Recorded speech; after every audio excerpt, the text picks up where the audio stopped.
Good morning, children. Today I have an interesting video for you. Which video? The princess. It's about the princess. Which lesson? Princess September part 1. So, please watch the video. Enjoy. This is for what? For better understanding of the lesson. So, please watch. The king and queen of Siam had many daughters, and the queen said that it confused her to have to remember so many names. One day the king decided to call them January, February, March, though of course in Siamese, till he came to the youngest, whom he called September. The king of Siam had a peculiar habit. Instead of receiving gifts on his birthday, he gave them. One year on his birthday, not having anything else handy, he gave each of his daughters a green parrot in a golden cage. The princesses were very proud of their parrots, and they spent an hour every day in teaching them to talk. Presently, all the parrots could say, "God save the king," and some of them could say, "Pretty Polly," in no less than 7 Oriental languages. But one day, when Princess September went to say good morning to her parrot, she found it lying dead at the bottom of its golden cage. She burst into a flood of tears, and nothing that her maids of honor could say comforted her. She cried so much that the maids of honor, not knowing what to do, told the queen, and the queen said it was stuff and nonsense, and the child had better go to bed without any supper. The maids of honor wanted to go to a party, so they put Princess September to bed as quickly as they could and left her by herself. And while she lay in her bed, crying still, even though she felt rather hungry, she saw a little bird hop into her room. She wiped her tears and sat up. Then the little bird began to sing, and he sang a beautiful song all about the lake in the king's garden, and the willow trees that looked at themselves in the still water, and the goldfish that glided in and out of the branches that were reflected in it. When he had finished, the princess was not crying any more, and she quite forgot that she had had no supper. "That was a very nice song," she said. The little bird gave her a bow. "Would you care to have me in place of your parrot?" said the little bird. "It's true that I'm not so pretty to look at, but on the other hand, I have a much better voice."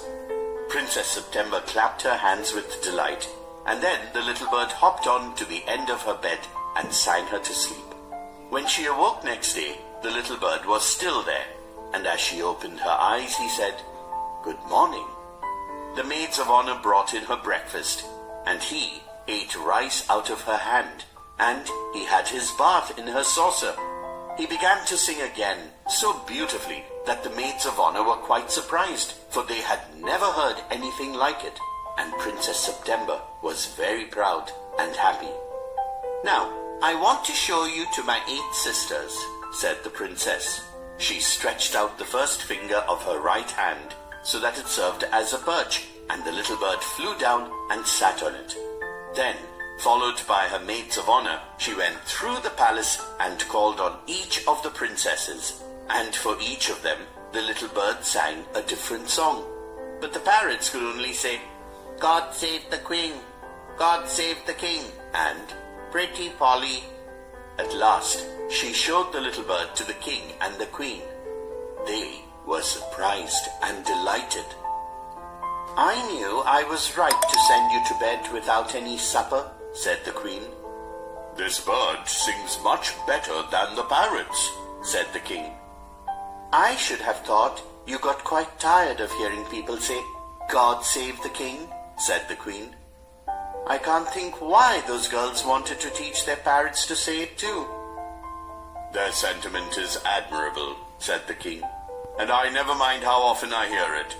But I do get tired of hearing those parrots say, 'Pretty Polly.'" "They say it in 7 different languages," said the princesses. "I dare say they do," said the king. "But it reminds me too much of my counselors.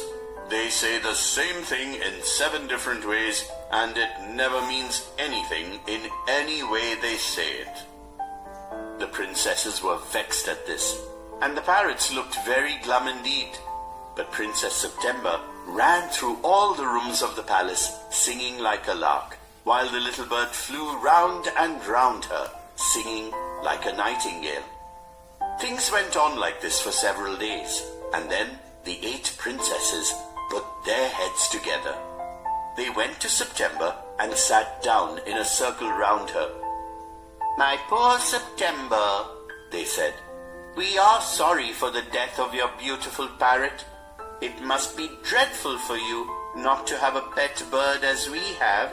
So we have all put our pocket money together and we are going to buy you a lovely green and yellow parrot."